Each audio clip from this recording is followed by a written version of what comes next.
The Wind in the Willows by Kenneth Grahame and read by Ngamoko Nikora. In part 9 of The Wind in the Willows, animals all along the riverbank are preparing to leave for the winter. Rat feels restless and wonders what may await for him beyond the borders of his world. He meets a seafaring rat who begins to tell his story. Part 10, Wayfarer's All, continued. My last voyage, began the sea rat, that landed me eventually in this country, bound with high hopes for my inland farm, will serve as a good example of any of them, and indeed as an epitome of my highly coloured life. Family troubles, as usual, began it. The domestic storm comb was hoisted, and I shipped myself on board a small trading vessel, bound from Constantinople by classic seas, whose every wave throbs with a deathless memory, to the Grecian islands and the Levant. Those were golden days and balmy nights, in and out of harbour all the time, old friends everywhere, sleeping in some cool temple or ruined cistern during the heat of the day, feasting and song after sundown, under great stars set in a velvet sky. Thence we turned and coasted up the Adriatic, its shores swimming in an atmosphere of amber, rose, and aquamarine. We lay in wide landlocked harbours. We roamed through ancient and noble cities, until at last one morning, as the sun rose royally behind us, we rode into Venice, down a path of gold. Oh, Venice is a fine city, wherein a rat can wander at his ease and take his pleasure, or when weary of wandering can sit at the edge of the Grand Canal at night, feasting with his friends, when the air is full of music and the sky full of stars, and the lights flash and shimmer on the polished steel prows of the swaying gondolas, packed so that you could walk across the canal on them from side to side.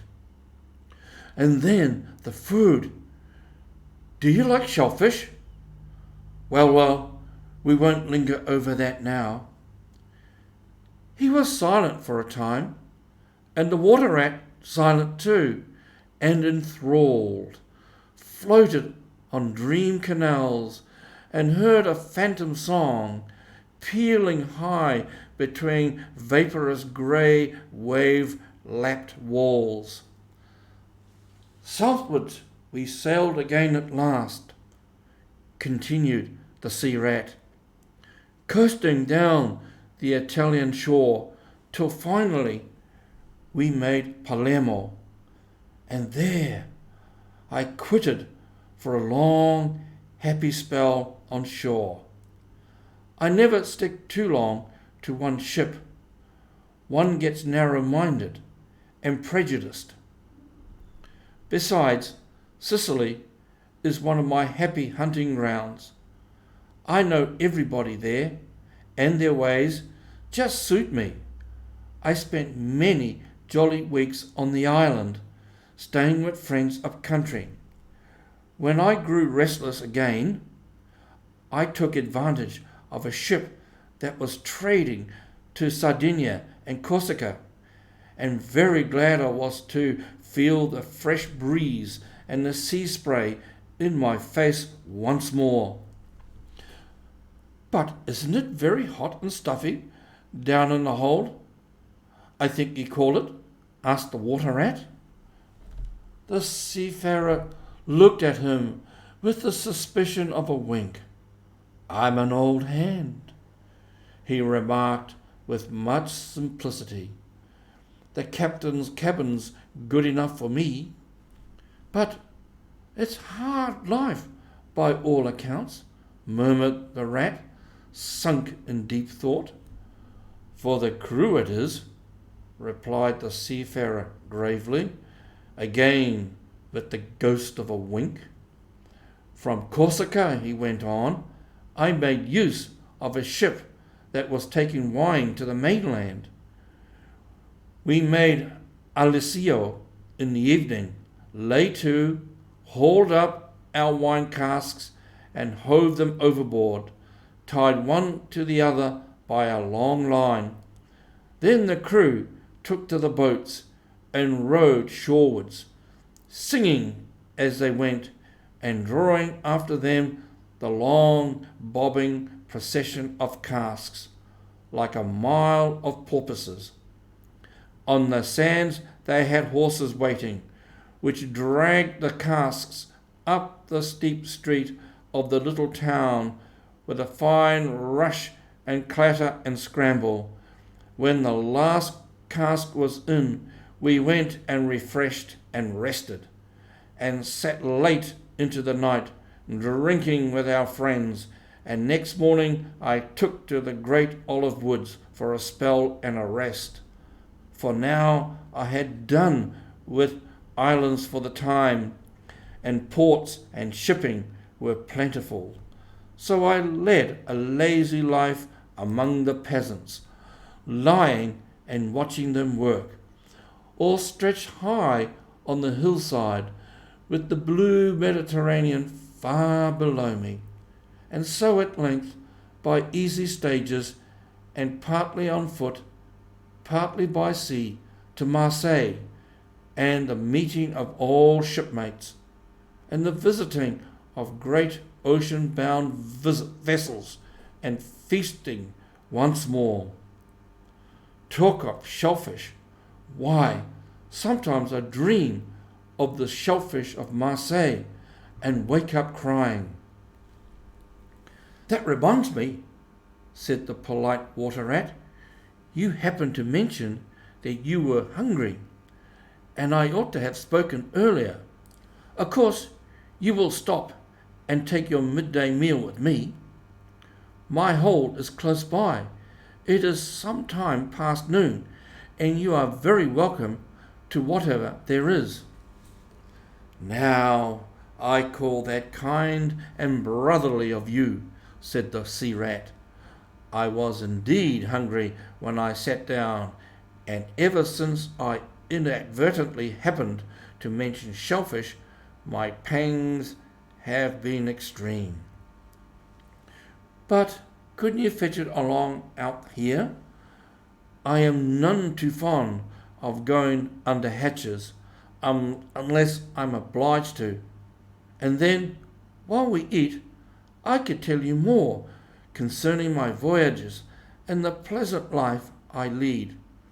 At least, it is very pleasant to me, and by your attention I judge it commends itself to you, whereas if we go indoors, it is 100 to 1 that I shall presently fall asleep.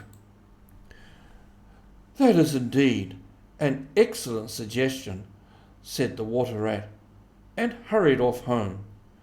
There he got out the luncheon basket and packed a simple meal, in which, remembering the stranger's origin and preferences, he took care to include a yard of long French bread, a sausage out of which the garlic sang, some cheese which lay down and cried, and a long-necked straw-covered flask wherein lay bottled sunshine shed and garnered on far southern slopes. Thus laden, he returned with all speed, and blushed for pleasure at the old seaman's commendations of his taste and judgment, as together they unpacked the basket and laid out the contents on the grass by the roadside. The sea rat, as soon as his hunger was somewhat assuaged, continued the history of his latest voyage, conducting his simple bearer from port to port of Spain, landing him at Lisbon or Porto and Bordeaux, introducing him to the pleasant harbours of Cornwall and Devon, and so up to the Channel to that final quayside where, landing after winds long contrary, storm-driven and weather-beaten, he had caught the first magical hints and heraldings of another spring, and fired by these had sped on a long tramp inland, hungry for the experiment of life on some quiet farmstead, very far from the weary beating of any sea. Spellbound and quivering with excitement, the water rat followed the adventure league by league, over stormy bays, through crowded roadsteads, across harbours, bars, on a racing tide, up winding rivers that hid their busy little towns, round a sudden turn, and left him with a regretful sigh, planted at his dull inland farm, about which he desired to hear nothing. By this time their meal was over, and the seafarer, refreshed and strengthened, his voice more vibrant, his eye lit with brightness that seemed caught from some far-away sea beacon, filled his glass with the red and glowing vintage of the south, and leaning towards the water rat, compelled his gaze and held him, body and soul, while he talked. Those eyes were of the changing, foam-streaked grey-green of leaping northern seas. In the glass shone a hot ruby that seemed the very heart of the south, beating for him who had courage to respond to its pulsation. The twin lights, the shifting grey and the steadfast red, mastered the water rat and held him bound, fascinated, powerless. The quiet world outside their rays receded far away and ceased to be, and the talk, the wonderful talk, flowed on. Or was it speech entirely? Or did it pass at times into song? Chanty of the sailors weighing the dripping anchor, sonorous hum of the shrouds in a tearing northeaster ballad, of the fisherman hauling his nets at sundown against an apricot sky, chords of guitar and mandolin from gondola or cake. Did it change into the cry of the wind, plaintive at first, angrily shrill as it freshened, rising to a tearing whistle, sinking to a musical trickle of air from the leach of the bellying sail? All these sounds the spellbound listener seemed to hear, and with them the hungry complaint of the gulls and the sea mews, the soft thunder of the breaking wave, the cry of the protesting shingle. Back into speech again it passed, and with beating heart he was following the adventures of a dozen seaports, the fights, the escapes, the rallies, the comradeships, the gallant undertakings, or he searched in islands for treasure, fished in still lagoons, and dozed day long on warm white sand. Of deep-sea fishings he heard tell, and mighty silver gatherings of the mile-long net, of sudden perils, noise of breakers on a moonless night, or the tall bows of the great liner taking shape overhead through the fog, of the merry homecoming, the headland rounded, the harbour lights opened out, the groups seen dimly on the quay, the cherry hail, the splash of the hawser, the trudge up the steep little street towards the comforting glow of red-curtained windows. Lastly, in his waking dream, it seemed to him that the adventurer had risen to his feet, but was still speaking, still holding him fast with his sea-grey eyes. Now, he was softly saying, I take to the road again, holding on southwestward for many a long and dusty day, till at last I reach the little grey sea town I know so well, that clings along one steep side of the harbour.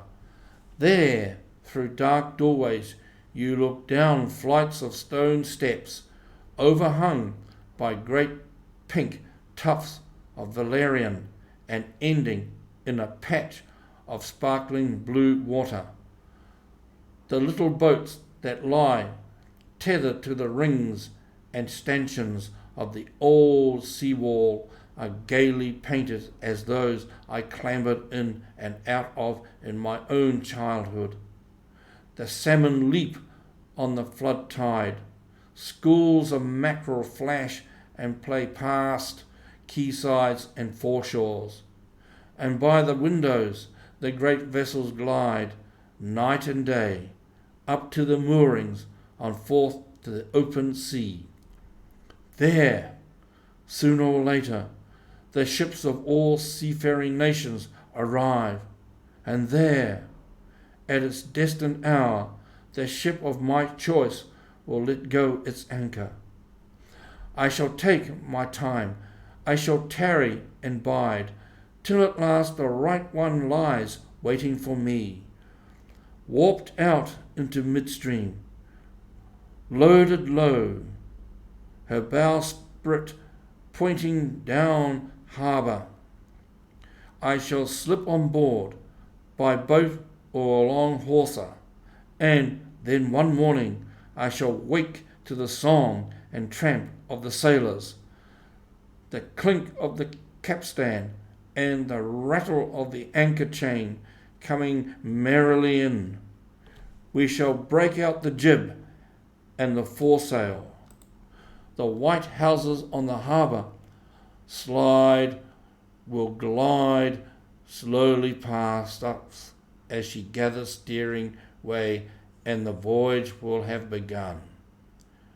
As she forges toward the headland, she will clothe herself with canvas, and then, once outside, the sounding slap of great green seas as she heels to the wind pointing south. And you will come too, young brother, for the days pass and never return, and the south still waits for you. Take the adventure, heed the call, now ere the irrevocable moment passes. 'Tis but a banging of the door behind you, a blithesome step forward, and you are out of the old life and into the new. Then someday, long hence, jog home here if you will, when the cup has been drained and the play has been played, and sit down by your quiet river with a store of goodly memories for company. You could easily overtake me on the road, for you are young and I am aging, and go softly. I will linger and look back, and at last I will surely see you coming, eager and light-hearted, with all the south in your face. The voice died away and crossed as an insect's tiny trumpet dwindles softly and silently, and the water rat, paralyzed and staring, saw at last but a distant speck on the white surface of the road. Mechanically he rose and proceeded to repack the luncheon basket, carefully and without haste.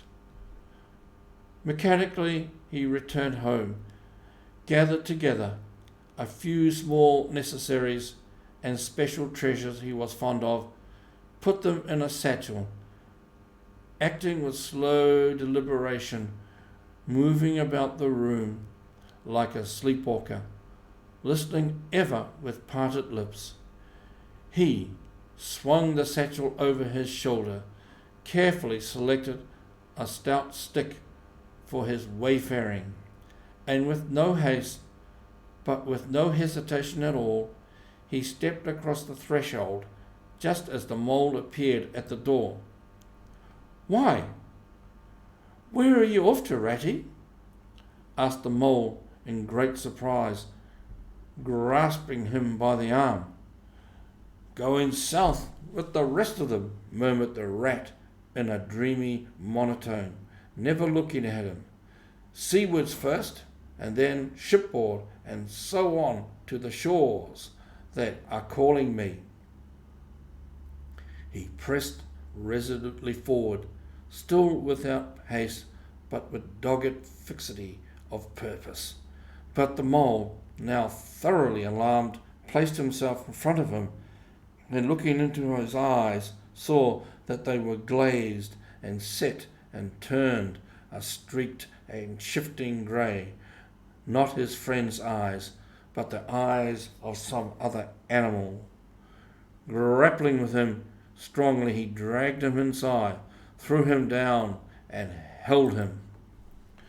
The rat struggled desperately for a few moments, and then his strength seemed suddenly to leave him, and he lay still and exhausted, with closed eyes, trembling. Presently the mole assisted him to rise, and placed him in a chair, where he sat collapsed and shrunken into himself, his body shaken by a violent shivering, passing in time into an hysterical fit of dry sobbing. Mole made the door fast, threw the satchel into a drawer and locked it, and sat down quietly on the table by his friend, waiting for the strange seizure to pass. Gradually the rat sank into a troubled doze, broken by starts and confused murmurings of things strange and wild and foreign to the unenlightened mole, and from that he passed into a deep slumber. Very anxious in mind, the mole left him for a time and busied himself with household matters, and it was getting dark when he returned to the parlour, and found the rat where he had left him, wide awake indeed, but listless, silent, and dejected. He took one hasty glance at his eyes, found them, to his great gratification, clear and dark and brown again as before, and then sat down and tried to cheer him up and help him to relate what had happened.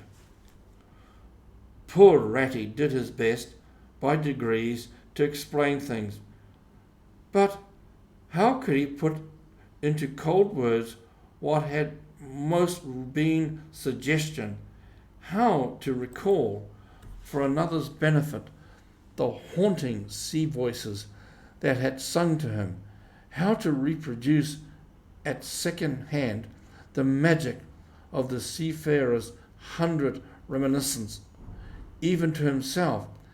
Now the spell was broken, and the glamour gone. He found it difficult to account for what had seemed, some hours ago, the inevitable and only thing. It is not surprising, then, that he failed to convey to the mole any clear idea of what he had been through that day. To the mole, this much was plain. The fit or attack had passed away, and had left him sane again, though shaken and cast down by the reaction. But he seemed to have lost all interest for the time in the things that went to make up his daily life, as well as in all pleasant forecastings of the altered days and doings that the changing season was surely bringing. Casually, then, and with seeming indifference, the mole turned his talk to the harvest that was being gathered in, the towering wagons and their straining teams, the growing ricks and the large moon rising over bare acres dotted with sheaves. He talked of the reddening apples round, of the browning nuts, of jams and preserves, and the distilling of cordials, till by easy stages such as these he reached midsummer, its hearty joys and its snug home life, and then he became simply lyrical.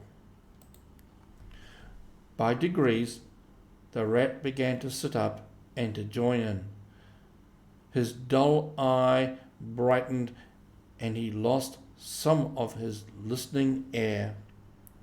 Presently, the tactful mole slipped away and returned with a pencil and a few sheets of paper, which he placed on the table at his friend's elbow. "It's quite a long time since you did any poetry," he remarked. "You might have a try at this evening, instead of, brooding over things so much. I've an idea that you'll feel a lot better when you've got something jotted down, if it's only just the rhymes." The rat pushed the paper away from him warily, but the discreet mole took occasion to leave the room, and when he peeped in again some time later, the rat was absorbed and deaf to the world, alternately scribbling and sucking the top of his pencil. It is true that he sucked a good deal more than he scribbled, but it was joy to the mole to know that the cure had at last begun. The end of part 10.